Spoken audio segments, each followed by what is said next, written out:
Hello बच्चों, मैं आपका फिजिक्स एजुकेटर अभिषेक दिवोलिया। आज हम लोग URTS 2.0 का पेपर डिस्कशन करने जा रहे हैं। चलिए स्टार्ट करते हैं क्वेश्चन नंबर 1 से। क्वेश्चन नंबर 1 में कह रहे हैं the maximum height attend bye projectile is increase by 5%। Maximum height को 5% इंक्रीज करा गया। Keeping the angle of projection constant, what is the percentage increase in horizontal range. Range में percentage increase पूछा बेटा। तो पहले तो बताओ हाइट का फॉर्मूला क्या है, u square sine square theta upon 2g। Range क्या होता था बेटा, u square sine 2 theta by G. दोनों को जरा डिवाइड करो तो h by R, u square cut जाएगा, यानी तो थीटा के टर्म्स में आएगा। यानी ये और थीटा कैसा है, सवाल बढ़िए, थीटा कैसा है, angle of projection is constant. तो ये तो बताओ ये कांस्टेंट नंबर आ गया यार, यू स्क्वायर तो कट गया, थीटा कांस्टेंट है तो ये कांस्टेंट नंबर आ गया। इसका मतलब ये हुआ कि h बराबर k टाइम्स r। याद है आपको एरर मेथड, अगर h r की पावर 1 के प्रोपोर्शनल है तो delta h by h will be equal to delta r by r, right. तो बताइए अगर मैं 100 से मल्टीप्लाई कर दूं तो ये परसेंटेज चेंज आ गया भाई। तो यहाँ परसेंटेज इंक्रीज अगर ये 5% है तो बताओ रेंज में भी परसेंटेज चेंज 5% ही आ रहा है। ये हमारा आंसर होगा फर्स्ट आंसर होगा बेटी। अब आइए जरा क्वेश्चन नंबर 2 पे चलता हूं। F and density are related as. देखिए भाई F फोर्स है और अल्फा कोई की डायमेंशन हमसे पूछी गई है, बीटा की भी डायमेंशन पूछी है, ये रूट डेंसिटी है बेटा। तो आपको ये तो पता ही है कि सेम डायमेंशन वाली क्वांटिटी आपस में ऐड या सब्ट्रैक्ट होती है। तो बीटा की डायमेंशन रूट डेंसिटी की डायमेंशन होगी, यानी कि डेंसिटी हुआ मास अपॉन वॉल्यूम और इसकी पावर 1/2। तो ये हुआ m l क्यूब माने -3 की पावर 1/2। तो ये हो गया m की पावर 1/2 और l की पावर -3/2। तो m की पावर 1/2 और l की पावर -3/2, तो m की पावर 1/2 और l की पावर -3/2 बेटा केवल फर्स्ट में आ रहा है, केवल फर्स्ट में। तो सेकंड में चेक भी ना करूं तब भी आंसर मिल गया है, समझ रहे हैं। अच्छा, अगर f की डायमेंशन कही जाए, सॉरी अल्फा की डायमेंशन कही जाए, तो फोर्स और इसकी डायमेंशन तो रूट डेंसिटी वाली है, फोर्स इनटू रूट डेंसिटी की डायमेंशन। तो फोर्स की डायमेंशन थी mlt -2 और रूट डेंसिटी की डायरेक्शन ये डायमेंशन m की पावर हाफ और l पावर -3/2। तो बेटा m की पावर 3/2, l की पावर -1/2 और t पावर -2। तो पहला हमारा आंसर हो गया है। क्लियर है, कोई प्रॉब्लम। नेक्स्ट क्वेश्चन कह रहे हैं body has initial velocity 3 meter पर सेकंड एंड एक्सेलरेशन 1 मीटर पर second square normal to the direction of initial velocity. समझो बेटा, वेलोसिटी हमारी x के लॉन्ग है, मान लो 3 मीटर पर सेकंड, और एक्सेलरेशन हमारे पास y के लॉन्ग है और वो एक्सेलरेशन है हमारे पास 1 मीटर पर सेकंड स्क्वायर। तो ये बॉडी यहीं से पैराबोलिक पाथ फॉलो करेगी और जब यहाँ पहुंचेगी तो t बराबर 4 सेकंड पर, इसके बाद x कंपोनेंट 3 होगा, y कंपोनेंट हर 1 सेकंड में 1 बढ़ रहा होगा, तो 4 सेकंड में 4 हो जाएगा, ये v/4 हो गया। समझ रहे हैं 4 कैसे आया, v/ बराबर u/+ ay इंटू टी से। u/0 है, ये 1 है और ये 4 है। तो बताओ इनका रिजल्टेंट इधर आएगा नेट स्पीड रूट के अंदर 3 स्क्वायर प्लस 4 स्क्वायर, यानी 5 मीटर पर सेकंड आंसर। अच्छा, एंगल भी निकाल सकते हो, हालांकि 5 केवल फोर्थ में है तो एंगल ना भी निकालो, और इनिशियल वेलोसिटी हॉरिजॉन्टल थी तो हॉरिजॉन्टल से एंगल tan थीटा अगर लगाओगे तो tan थीटा बच्चों Vy/Vx और ये 4/3 आ जाएगा। तो फोर्थ आंसर दिख रहा है, राइट। चलिए question number 4, average speed of A particle in given time interval is never less than magnitude of average velocity. सही बात है, किसी भी टाइम इंटरवल में डिस्टेंस हमेशा डिस्प्लेसमेंट से बड़ा या बराबर हो सकता है, राइट, बड़ा या बराबर हो सकता है। अगर मैं टाइम से डिवाइड कर दूं तो ये एवरेज स्पीड बनेगा और ये एवरेज वेलोसिटी बन जाएगा, राइट। तो इसका लॉजिक ये है कि डिस्टेंस डिस्प्लेसमेंट से हमेशा बड़ा या बराबर हो सकता है। तो पहला स्टेटमेंट बिल्कुल सही लिखा है। रीजन उन्होंने दिया है कि magnitude of instantaneous velocity is equal to instantaneous speed, ये भी सही है, बट रीजन ये नहीं है। हम रास्ते में जा रहे हैं और यहाँ पे मेरी वेलोसिटी 10 मीटर पर सेकंड है, तो यहाँ स्पीड भी 10 मीटर पर सेकंड ही होगी, बिल्कुल सही है। बट लॉजिक ये है कि डिस्टेंस डिस्प्लेसमेंट से हमेशा बड़ा या बराबर होगा। तो both are correct, but reason is not the correct explanation. Question number 5, यहां पर हम लोगों को रेंज के बारे में बात करना है, रेंज के बारे में। तो range of projectile is maximum at 45, बिल्कुल सही। Maximum range of projectile is 2 times the maximum vertical distance the projectile may be thrown. कह रहे हैं क्या ऐसा प्रोजेक्टाइल एग्जिस्ट करेगा जहां पर मैक्सिमम रेंज की value 2 times of vertical height. Vertical height यानी अगर हम उसी को ऐसे फेंक देते,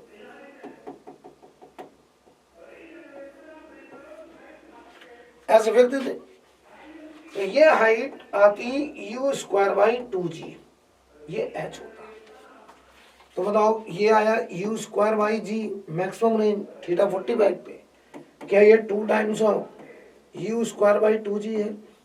यस, बिल्कुल ऐसा प्रोजेक्टाइल एग्जिस्ट कर सकता है। It exist at any 2 complementary angle.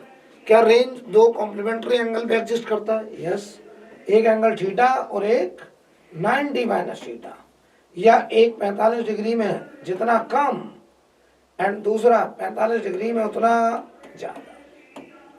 तो इसका answer ABC last, right. Question number 6, car is moving along straight line, its displacement x दिया है। Match the entries in the column. बताओ x नेगेटिव तो 3 और 4 पे नेगेटिव है, वेलोसिटी पॉजिटिव तो वेलोसिटी यहाँ पॉजिटिव, स्लोप पॉजिटिव है, राइट, और a पॉजिटिव, ठीक है। तो a पॉजिटिव का मतलब है कि स्पीड, वेलोसिटी पॉजिटिव, स्पीड बढ़नी चाहिए। तो यहाँ पे बताइए जरा, ये स्लोप ऐसे बढ़ रहा है तो स्पीड बढ़ रही है। तो बताओ 4 नंबर पार्टिकल पहले का मैच करेगा, यानी A का S होगा। तो A का S केवल सेकंड में है बेटा, A का S केवल सेकंड में, यानी कि नेगेटिव वाले में 3 और 4 था, इसमें 4 होना चाहिए। 4 कहाँ पे है? S पे। तो A का मैचिंग S और केवल सेकंड में, तो बाकी ऑप्शन तो मैं चेक भी नहीं करूंगा, सीधा टिक कर दूंगा, राइट। आगे बढ़ता हूं। Error in the measurement of radius of the sphere is 1%. Error in calculation of volume लो भाई, स्फीयर का वॉल्यूम होता है 4/3 पाई r क्यूब। तो ये बनेगा delta v/v into 100, 3 times delta r/r into 100। तो अगर ये 1% है तो ये बनेगा 3%। Answer 3%। Question number 8, body A start from rest with an acceleration a1। a1 acceleration से कोई बॉडी रेस्ट से शुरू करी। After 2 second another body B start from rest, दूसरी बॉडी भी रेस्ट से शुरू हो रही है। एक्सेलरेशन a2 है। They travel equal distance in the 5th second after the start of A, यानी पहले वाले का 5वां सेकेंड, तो बताओ दूसरे वाले का 3रा सेकेंड हुआ क्योंकि वो 2 सेकेंड के बाद स्टार्ट हुआ। तो बताओ दोनों ने डिस्टेंस बराबर तय करी, पहले वाले का 5th सेकंड है और दूसरे वाले का ये 3rd सेकंड हो गया। तो बताओ u0 half a1 2n minus 1, u0 half a2 2n minus 1। तो यहां से बताओ half cancel, a1 upon a2 5/9 answer, 5/9 बच्चों। क्वेश्चन नंबर 9, यार इनिशियल वेलोसिटी 0 दी गई है, t बराबर 30 पे वेलोसिटी पूछी है, 80 ग्राम है, तो एरिया ऑफ 80 ग्राम, और ये होगा delta v, v final minus v initial. तो जब आप पूरे ग्राफ का एरिया निकालोगे, ये एरिया देखो, ये ग्राफ है, ये पूरा एरिया आप निकाल डालिए, आंसर आपको 30 मिल जाएगा। तो ये एरिया 30 आएगा, v फाइनल निकालना है, इनिशियल 0 है। अब बेटा एरिया कैलकुलेट कर ही लोगे, triangle, trapezium, rectangle, triangle, right. चलिए एरिया तो कर लेंगे ना। Next question number 10, stone is dropped from the top of A tower. बताओ भाई, एक स्टोन को टावर से ड्रॉप किया गया, जब वो 5 मीटर गिर गया, तो बताओ ये 5 मीटर कितने टाइम में आया होगा। 5 बराबर ut0 half g t square, t बराबर 1 सेकेंड। यहां से यहां तक आने में इसको 1 सेकेंड लग गया।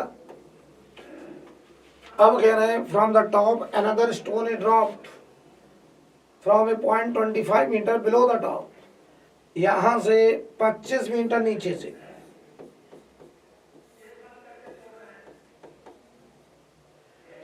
दूसरा पार्टिकल को छोड़ा जा रहा है, ठीक है, यानी ये t बराबर 1 सेकेंड में छोड़ा गया, 1 सेकेंड के बाद, और both stone reach the ground in same time, दोनों सेम टाइम में पहुंच रहे। तो सोचो ये नीचे आ रहा है h-25 और ये नीचे आ रहा है h-5, राइट। अच्छा, अगर इसको यहां से यहां तक आने में t टाइम लगा, तो इसको भी यहां से यहां तक आने में t टाइम लगेगा, यहां तक एक साथ पहुंचे। तो बेटा अगर ये t0 है तो जवाब दो, इसको पूरा टाइम कितना हुआ, t0 + 1।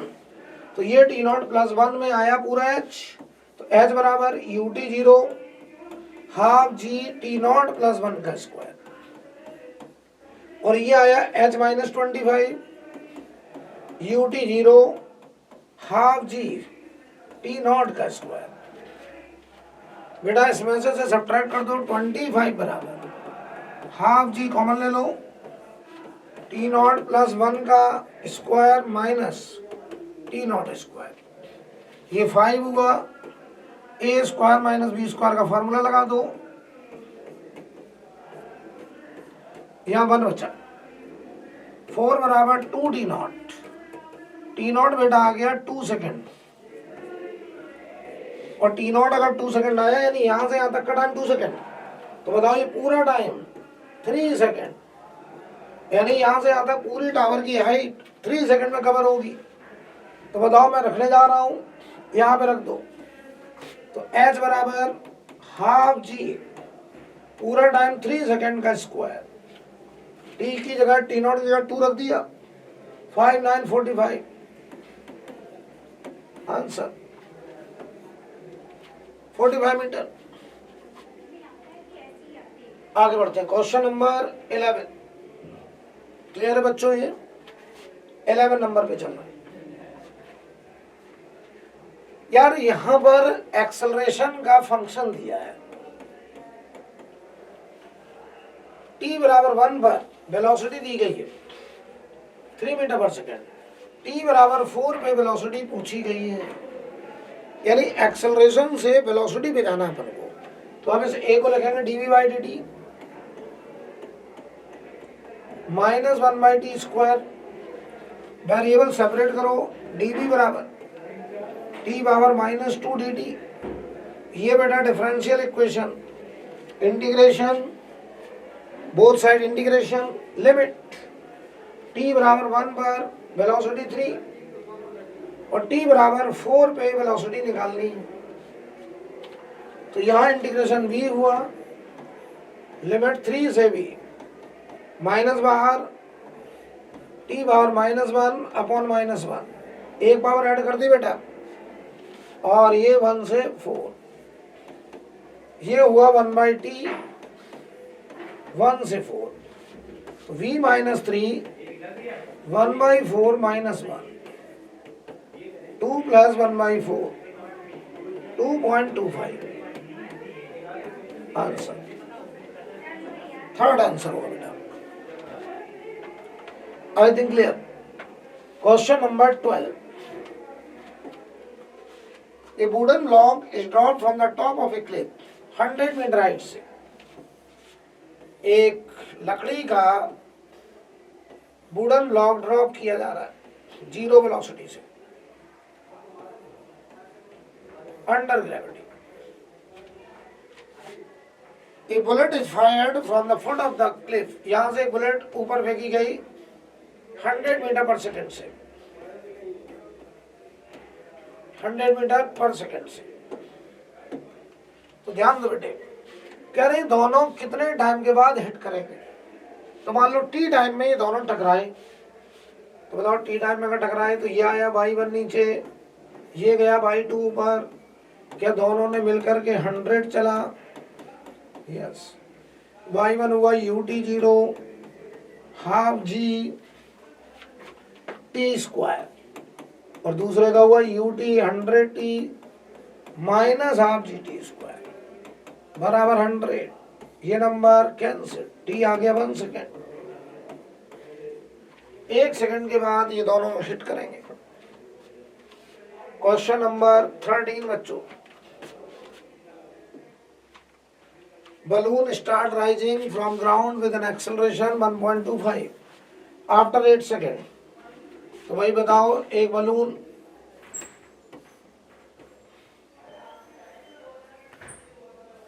वन 1.25 के एक्सेलरेशन से जा रहा है,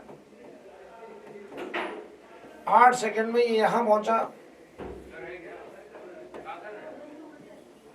इसकी जो वेलोसिटी होगी v बराबर u प्लस AT, u 0 है, 8 से मल्टीप्लाई 10 आ गया,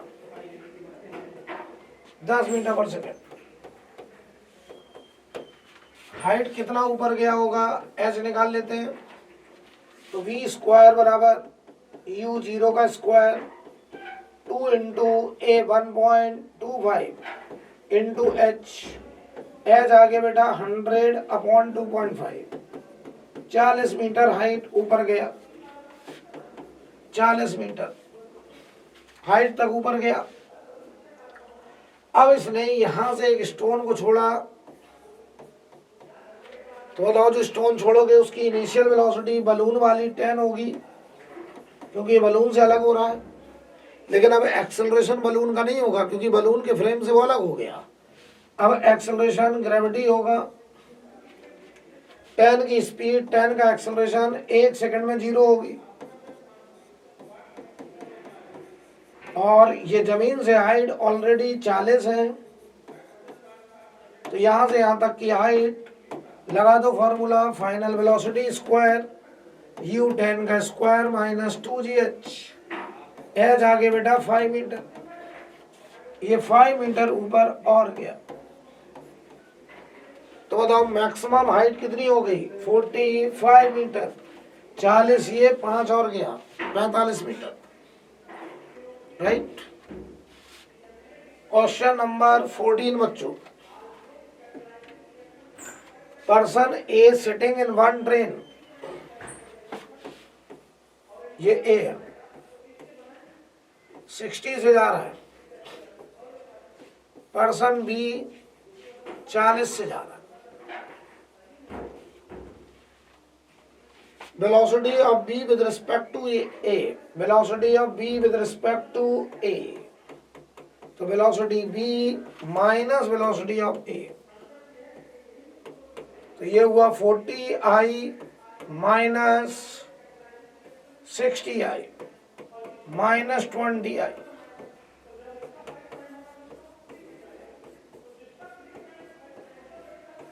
यानी आंसर 20 मीटर पर second in opposite direction of train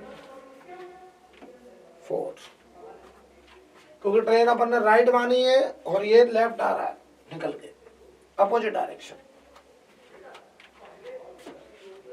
50 number, 1/3 3 bar distance cover करी गई है, तो एवरेज स्पीड बराबर टोटल डिस्टेंस 3s मान ली, पहला 1/3 20 की स्पीड से, अगला 1/3 30 की स्पीड से, अगला 1/3 60 की स्पीड से। पता है ये क्या लिखा है? ये लिखा T1 टाइम, ये T2 और ये T3 बेटा। Distance upon speed, distance upon speed, distance upon speed. S पूरे से कट गया, एलसीएम 60, 3 + 2 + 1 6 10 30 आ गया बेटा 30। तो ये total distance upon total time लिखा मैंने, राइट। 16 में बताओ एक्सटी ग्राफ है बेटा, तो 0 से T0 तक स्लोप dx/dt, वेलोसिटी, और ये स्लोप आ रहा tan theta positive and constant, positive and constant, और T0 के बाद ये स्लोप 0, T > T0 के लिए स्लोप 0, यानी वेलोसिटी 0, पार्टिकल रेस्ट। तो particle move at constant velocity up to time T0 and then stops. बिल्कुल सही पहला statement. Question number 17, A bomb is dropped from an aeroplane flying at speed। तो बताओ जब बॉम्ब एरोप्लेन से गिराया जाएगा तो उसकी इनिशियल वेलोसिटी x के अलोंग एरोप्लेन वाली होगी, 5/18 से मल्टीप्लाई कर दिया, ये 40 × 5 200 आ गया मीटर पर सेकेंड। कितनी हाइट पे बेटा? 500 मीटर। लेकिन जैसे ही अलग होगा इस पे ग्रेविटी लगना शुरू होगा, तो इसका पाथ पैराबोलिक। कह रहे हैं जमीन पर कितने टाइम के बाद टकराएगा, जमीन पे पहुंचने का टाइम निकालना है। तो टाइम के लिए motion along y, motion along y SY = UY × T half AY × T²। तो बताओ SY जो है,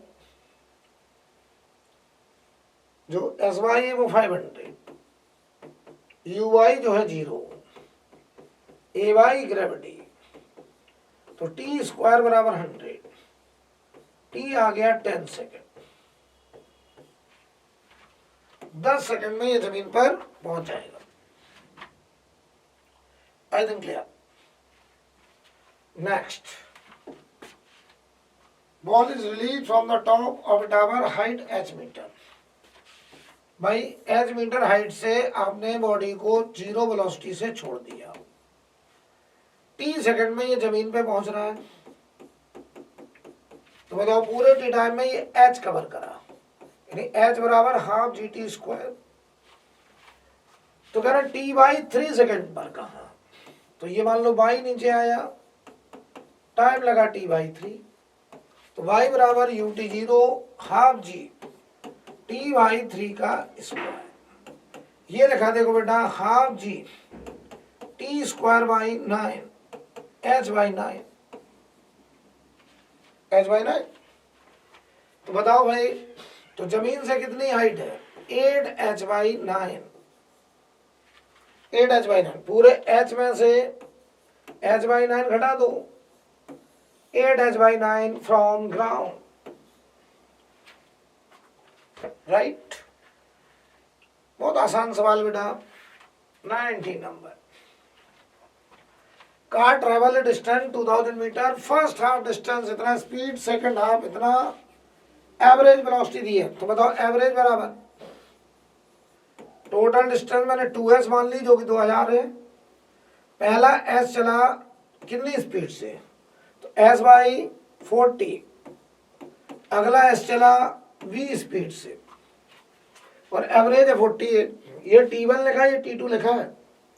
distance upon speed time, distance upon speed time, basically मैंने लिखा total distance upon total time. तो बताओ ये एवरेज स्पीड 48,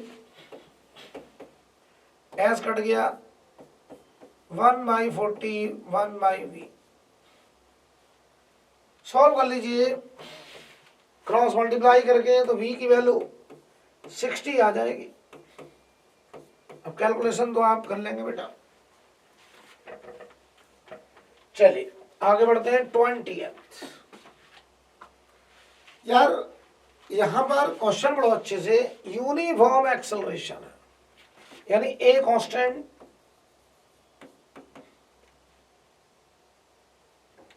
और एस बी ग्राफ बनाना है। एस बी तो कोई बताएगा स्लोप ऑफ एस बी क्या होगा? Slope of S B, slope of S B Y axis में एस है, ये ग्राफ हो जाएगा D S upon D B slope. हमको पता है एक्सेलरेशन है V D B by D S होता है, तो A by V D B by D S है बेटा, तो D S upon D V V by A हुआ। अब सोचो अगर कोई बॉडी एक्सेलरेट कर रही है तो यार स्पीड तो बढ़ेगी और एक्सेलरेशन कांस्टेंट कहाँ है क्वेश्चन में, तो बताओ न्यूमरेटर बढ़ रहा है, denominator constant, it mean slope increasing. इन तीनों ग्राफ चारों को देखो, स्लोप इसमें बढ़ रहा है इसमें घट रहा है, तो कांस्टेंट है, तो answer third answer right. Car accelerate from rest, लो भाई कोई कार रेस्ट से शुरू हो रहा है, अल्फा एक्सेलरेशन से गया, तो जब तक एक्सेलरेट करेगा स्पीड बढ़ेगी मैक्सिमम, उसके बाद बीटा का रिटार्डेशन, स्पीड घटते घटते 0 हो गई, यहां टाइम t1 लगा, यहां t2 लगा, पूरा टाइम t बोला है क्वेश्चन में।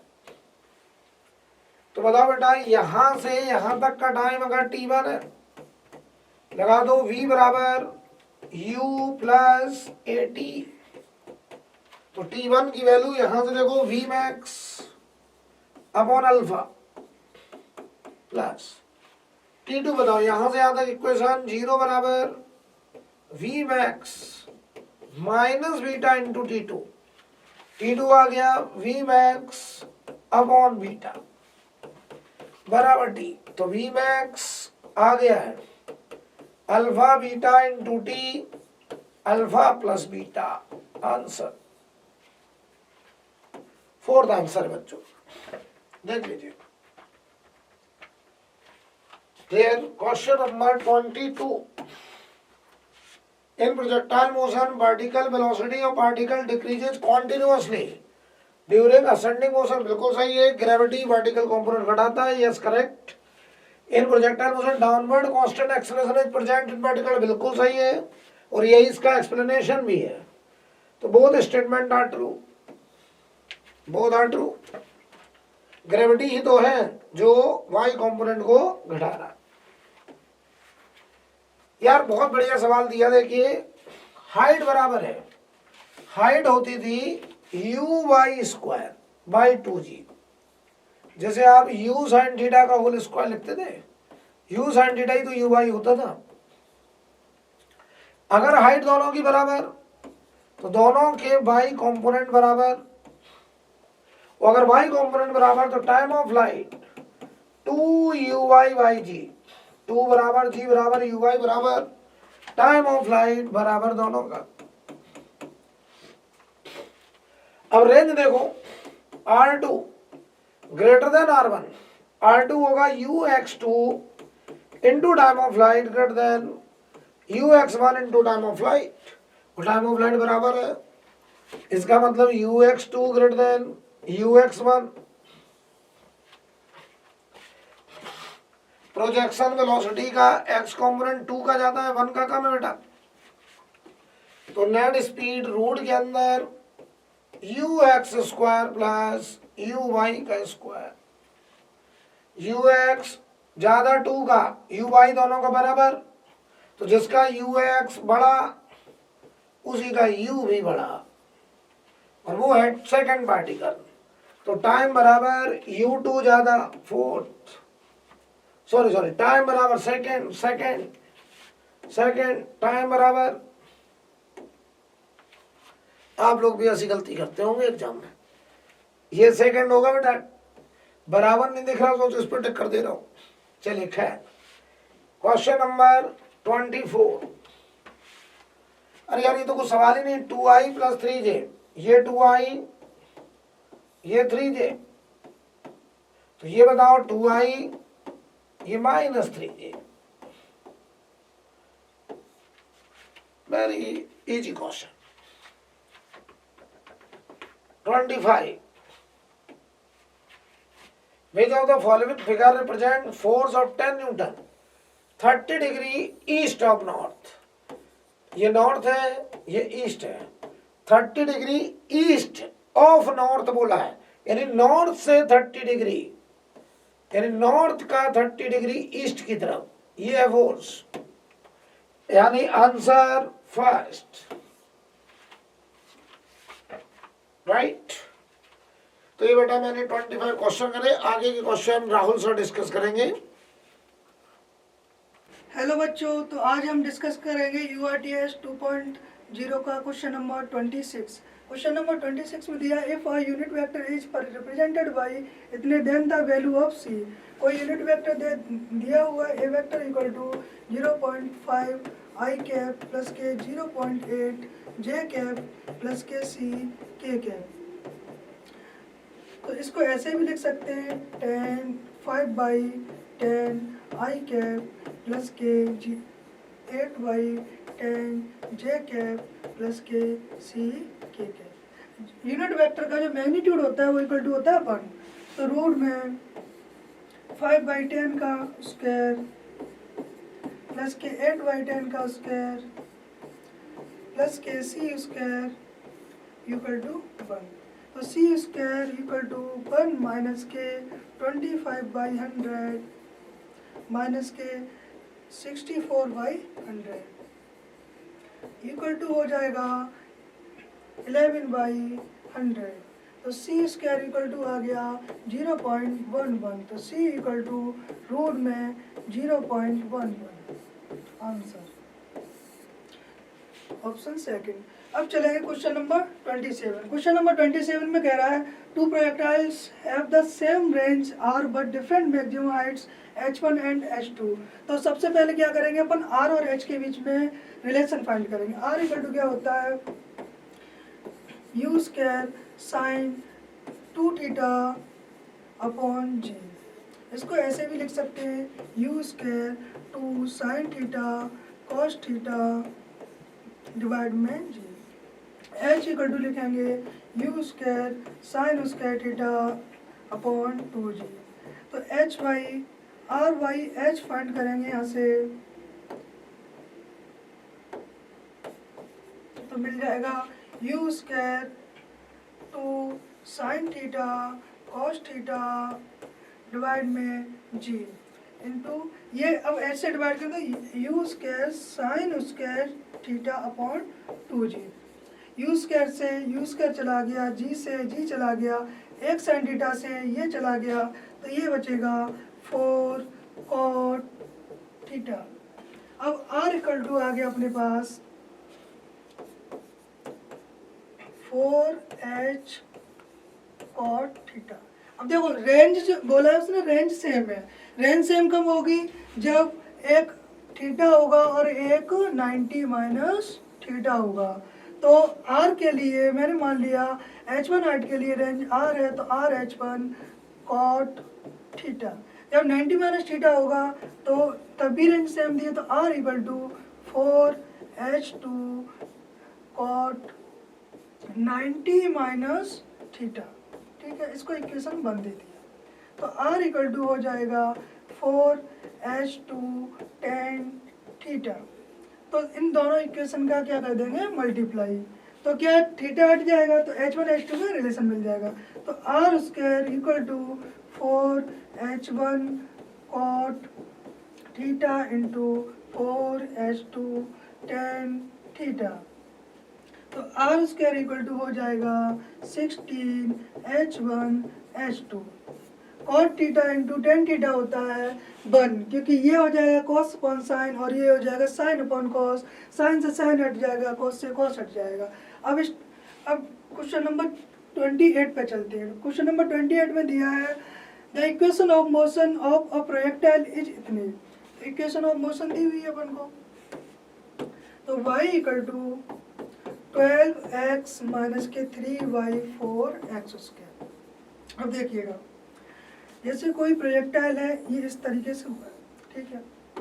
अब यहाँ पे x इक्वल टू, जब यहाँ पे y इक्वल टू 0 होगा तो y इक्वल टू 0 पे यहाँ पे x इक्वल टू होगा 0। अब यहाँ पे अगर y इक्वल टू 0 होगा तो यहाँ पे y इक्वल टू 0 पे x इक्वल टू होगा r की, ठीक है। तो अपन सीधा सीधा y इक्वल टू 0 इस इक्वेशन में लगा देंगे, तो x के दो फैक्टर मिलेंगे, एक x इक्वल टू 0 आएगा और एक जो x का आएगा वो क्या होगा, range.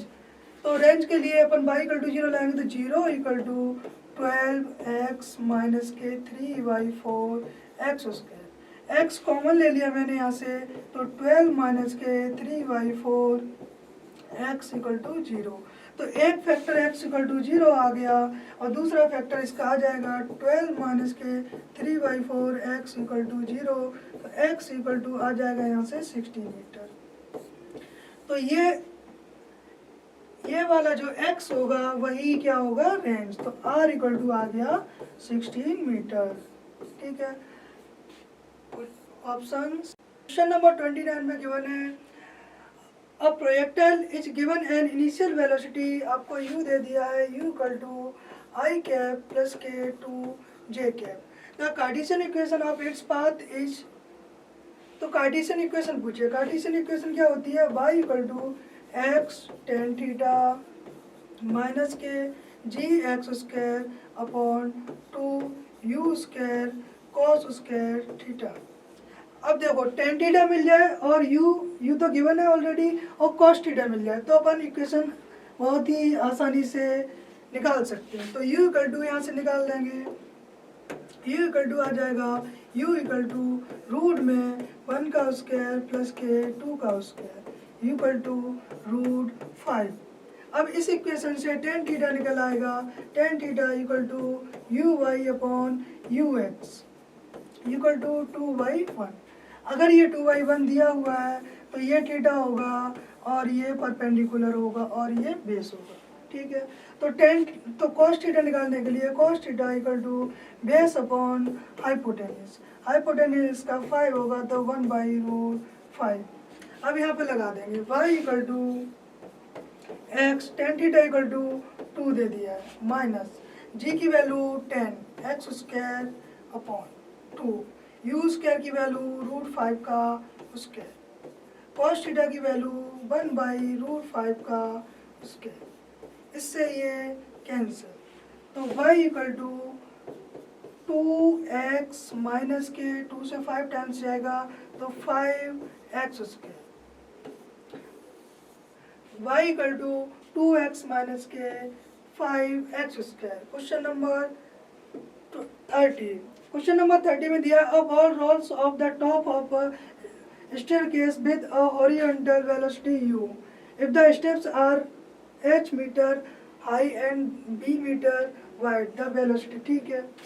the ball will hit the edge of the nth step, ये कुछ इस तरीके से दिया हुआ है।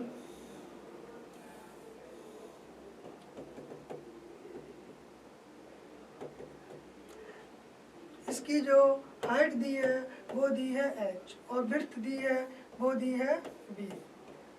अब बताइए ये n टाइम्स इस तरीके से आ रहा है, तो ये जो इसकी मैक्सिमम हाइट होगी, ये वाली हाइट, तो वो कितनी हो जाएगी n इंटू एच, और ये हॉरिजॉन्टल रेंज होगी वो हो जाएगी n इंटू बी।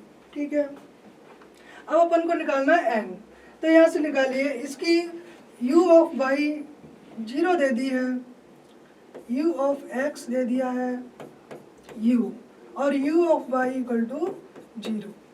तो एन एच इक्वल टू, इसके लिए वर्टिकल के लिए इक्वेशन लगाएंगे, तो n h equal to u of Y T plus half G T square. तो यू वाई 0 दिया है, तो एन एच इक्वल टू आ जाएगा यहाँ से हाफ जी टी स्क्वायर, कुछ इक्वेशन 1। अब इसके लिए लगा देंगे रेंज के लिए, तो N B equal to,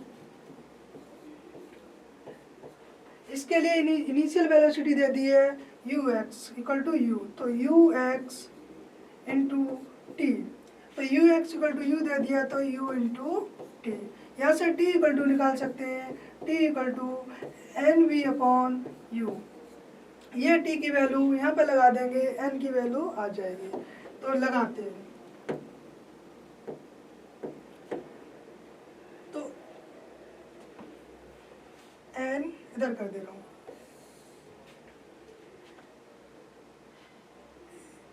N h equal to half ji, t की वैल्यू निकली है एन बी बाई यू, तो n square b square divide में यू स्क्वायर, तो एन से एन, एक एन से एन कैंसिल हो जाएगा, तो एन इक्वल टू आ जाएगा, ये 2u इधर चले जाएंगे, तो 2h u square upon g b square, ये होगा आंसर।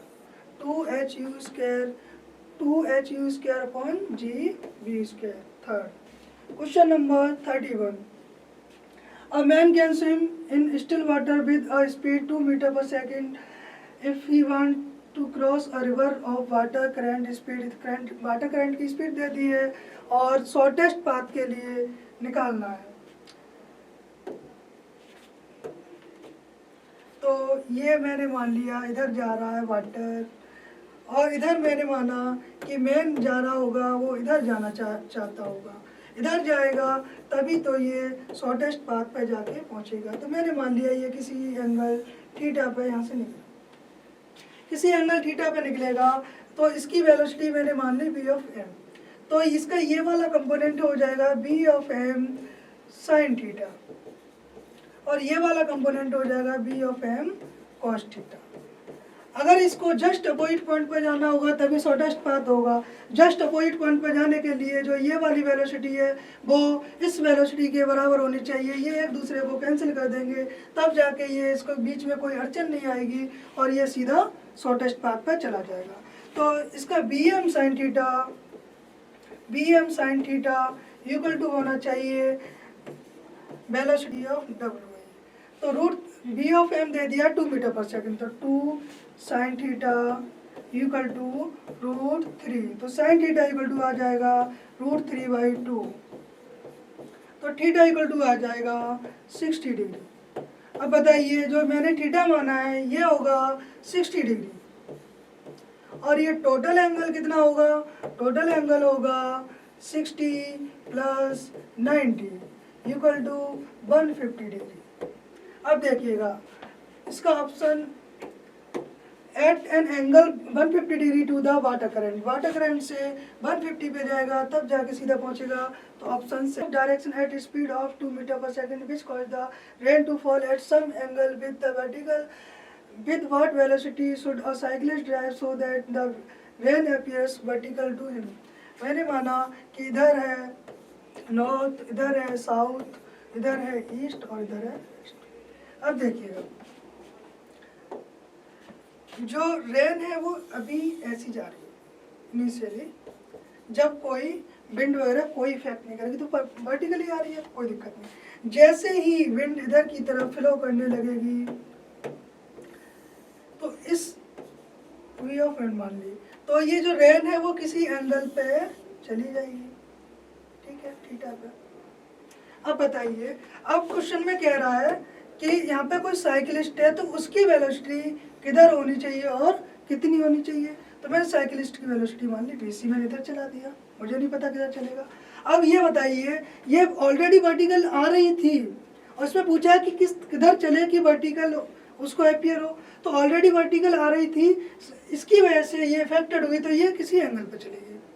तो मैं इस पर्सन को ऐसा चलाऊंगा कि उसकी पर्सन की वेलोसिटी या साइकिलिस्ट की वेलोसिटी विंड के रेस्पेक्ट में जीरो होगी। अगर विंड के रेस्पेक्ट में, तो विंड का इफेक्ट पर्सन पर नहीं पड़ेगा, तो पर्सन को जो रेन आती हुई अपीयर होगी वो वर्टिकल होगी। ठीक है, तो मैं क्या करूँगा, साइकिलिस्ट की velocity with respect to wind equal to कितनी होनी चाहिए, 0। तो V ऑफ C माइनस के V of W equal to 0। तो V of C equal to V of W। Wind की वेलोसिटी दी है 2 मीटर पर सेकेंड नॉर्थ, तो ऑप्शन हो जाएगा सेकेंड। समझ गए।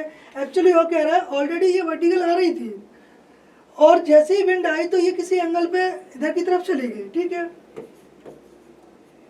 अगर इधर चली गई तो ये किसकी वजह से अफेक्टेड हुई, विंड की वजह से, विंड की वेलोसिटी की वजह से। अब किसी साइकिलिस्ट को ऐसा चलाना है कि उसको ये रेन वर्टिकली आती हुई दिखे, तो जो जिसकी वजह से इफेक्टेड हो रही थी उसके रिलेटिव में अगर वेलोसिटी साइकिलिस्ट की 0 हो जाएगी तो उस पर विंड का कोई इफेक्ट दिखेगा ही नहीं। इसीलिए V of C W equal to 0, तो V of C equal to VW। Question number 33, From the following time displacement graph, find out the velocity of moving body। अब देखिए, और यहाँ पे ऊपर टाइम दिया है, यहाँ पे डिस्प्लेसमेंट दिया है, वेलोसिटी पूछी है। अगर ये एंगल 30 डिग्री है तो ये एंगल होगा 60 डिग्री।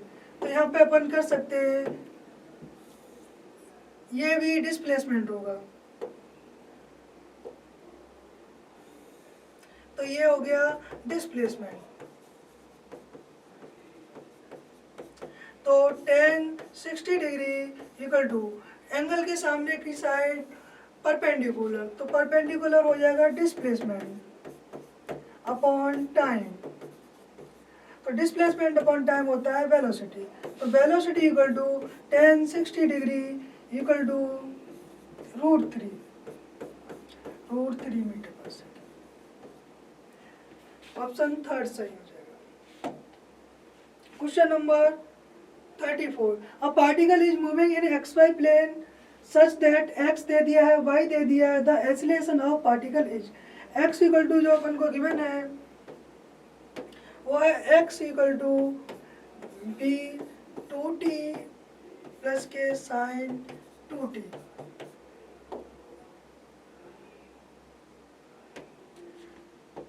और y इक्वल टू गिवन है y equal to b 1 minus के cos 2t। तो यहाँ से अपन को एक्सीलरेशन पूछा है, एक्सीलरेशन इक्वल टू हो जाएगा a इक्वल टू ax का स्क्वायर प्लस के ay का स्क्वायर। तो अपन को ax और ay फाइंड करना पड़ेगा। तो dx upon dt equal to v equal to, इसका डिफ्रेंसिएशन करेंगे टाइम के रेस्पेक्ट में, तो v इधर ही रहेगा, 2t का हो जाएगा 2 प्लस साइन 2t का हो जाएगा cos 2t इंटू 2t का फिर से करेंगे तो 2। अब ये वेलोसिटी आ गई तो v ऑफ x, अब a ऑफ x निकालेंगे तो dv of x upon dt equal to हो जाएगा b। 2 का डिफ्रेंसिएशन हो जाएगा 0 प्लस 2 इंटू cos 2t का डिफ्रेंसिएशन हो जाएगा माइनस के साइन 2t, और 2t का फिर से करेंगे तो into 2।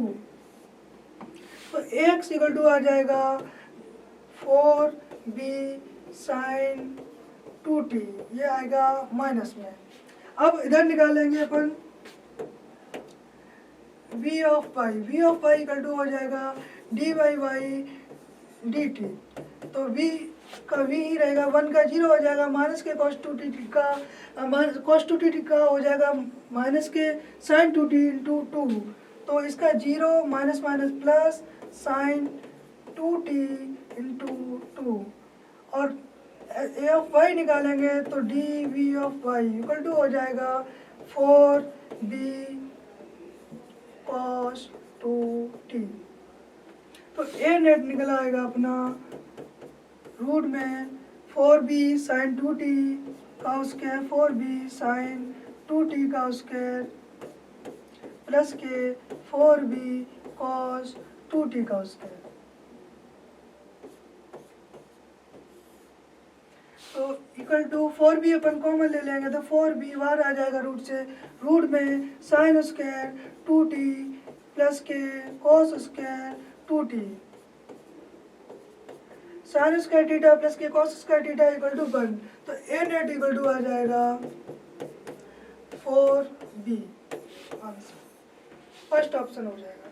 Question number 35, a particle is projected with a velocity u making an angle theta with the horizontal. At any instant its velocity becomes v, which is perpendicular to the initial velocity u. Then v is. ये काफ़ी अच्छा question लग रहा है। इसके लिए अपन ऐसे direct कर सकते हैं, ये कोई प्रोजेक्टाइल हो रहा है, ऐसे करके कोई पार्टिकल गया,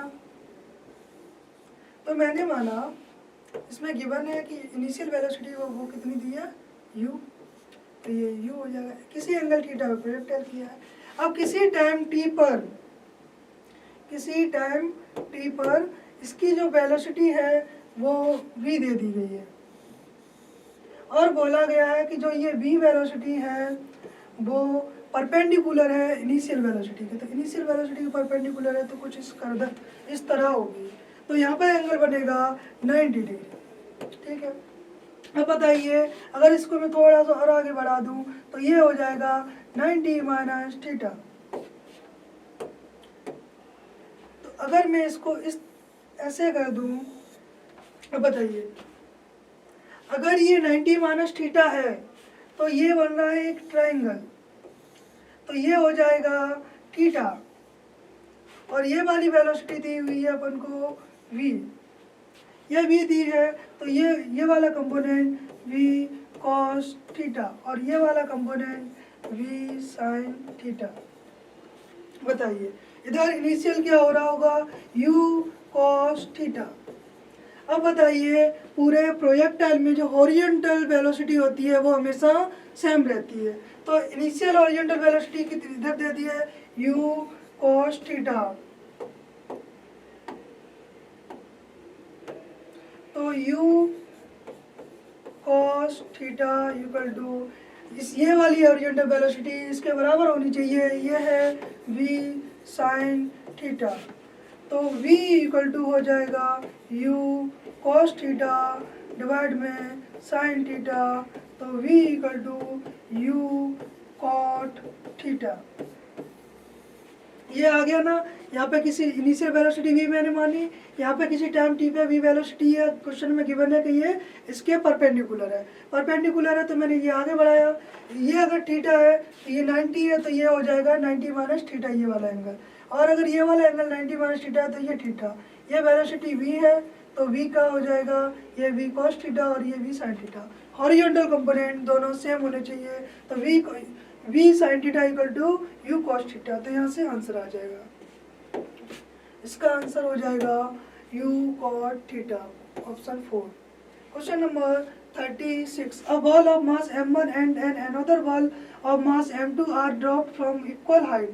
अगर कोई भी चीज़ इक्वल हाइट से ड्रॉप की जाती है और एयर रेजिस्टेंस को नेग्लिजिबल माने तो वो टाइम पे डिपेंड नहीं करता है। अगर मैथमेटिकली देखें तो इसको कैसे कर सकते हैं, h equal to initial velocity 0 है तो हाफ g t1 स्क्वायर। ये मास 1 के लिए लिख रहा हूँ मैं, अगर सेकंड के लिए इसके लिए भी हाइट सेम दी है तो हाफ g t2 स्क्वायर। ये दोनों सेम होंगे तो half g t1 square equal to half g t2 square. तो t1 इक्वल टू t2। चाहे कितनी भी हल्की बॉल कोई ऑब्जेक्ट ड्रॉप किया जाए, चाहे कितना भी भारी, वो सेम टाइम पे पहुंचेगा। आंसर हो जाएगा first. Question number 37, when a ball is throne up vertically with velocity v0 it reaches a maximum height h if if one wishes to triple the maximum height, then the ball should be thrown with velocity. Maximum height अगर 3 times करनी हो तो velocity कितनी होनी चाहिए? तो maximum height का formula होता है h equal to u square upon 2g। अब ये जब इनिशियल वेलोसिटी v नॉट है तब h हाइट ट्रेवल कर रहा है। अब 3h करने के लिए पूछ रहा है वेलोसिटी कितनी होनी चाहिए, तो v1 का स्क्वायर अपॉन 2g। ये इक्वेशन हो गई सेकंड, ये इक्वेशन हो गई फर्स्ट। इक्वेशन सेकंड में फर्स्ट का डिवाइड कर दूंगा तो 3h डिवाइड में h equal to v1 square upon 2g divide में v नॉट का स्क्वायर अपॉन 2g। 2g से 2g कट जाएगा तो v1 स्क्वायर इक्वल टू आ जाएगा 3v नॉट का स्क्वायर। तो v1 square v1 equal to root 3v naught. Option first. Question number 38। A student stand at the edge of a cliff 50 meters of a beach and throw a stone horizontally over the edge with a speed of 18 meters per second. How long after being released does the stone strike the beach below the cliff? ठीक है, तो ये कह रहा है कि इसकी length height दे दी है 50 मीटर। यहाँ पे कोई स्टूडेंट बैठा हुआ है, अब ये कुछ यहाँ से फेंकता है, कितनी 18 मीटर पर सेकेंड। अब ये पूछ रहा है कि यहाँ से यहाँ तक पहुँचने में कितना टाइम लगेगा। तो यहाँ से कर दो h equal to u T u of Y T plus के half G T square. U of Y equal to 0 दिया है, ये 50 दिया है, 50 equal to 5 T square, G की वैल्यू रख दी तो T equal to root 10 second.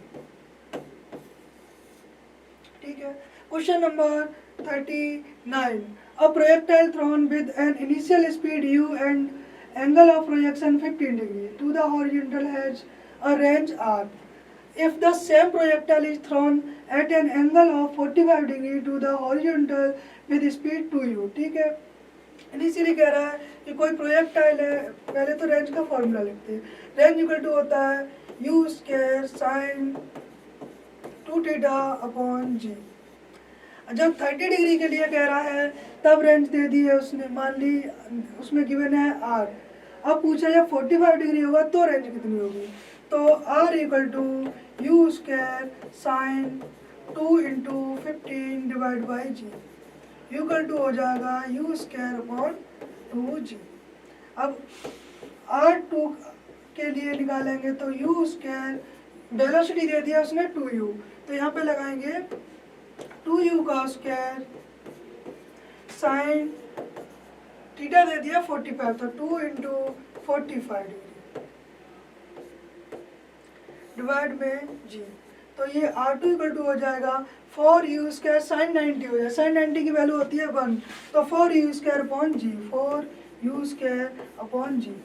तो यहाँ से r1 upon u square upon g, u square upon 2g की value, u square upon g की वैल्यू रख दो या एक डिवाइड कर दो, तो r2 upon r equal to 4u square upon g, u square upon 2g।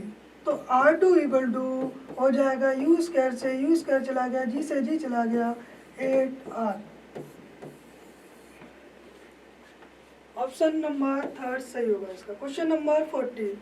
A pigeon is flying towards north with speed 2 meter पर second and trying to cross the train moving towards south of length 100 metre.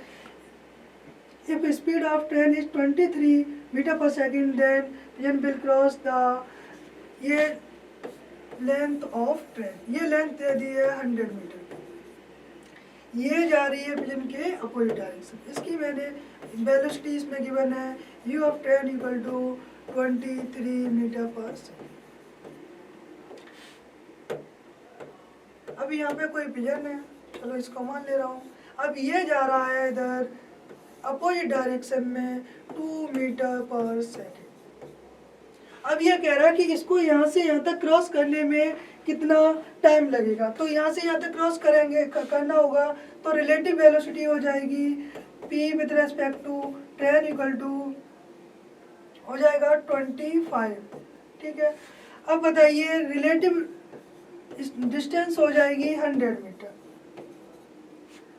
तो यहाँ से time equal to हो जाएगा 100 divide by 25, ये आ जाएगा 4 second.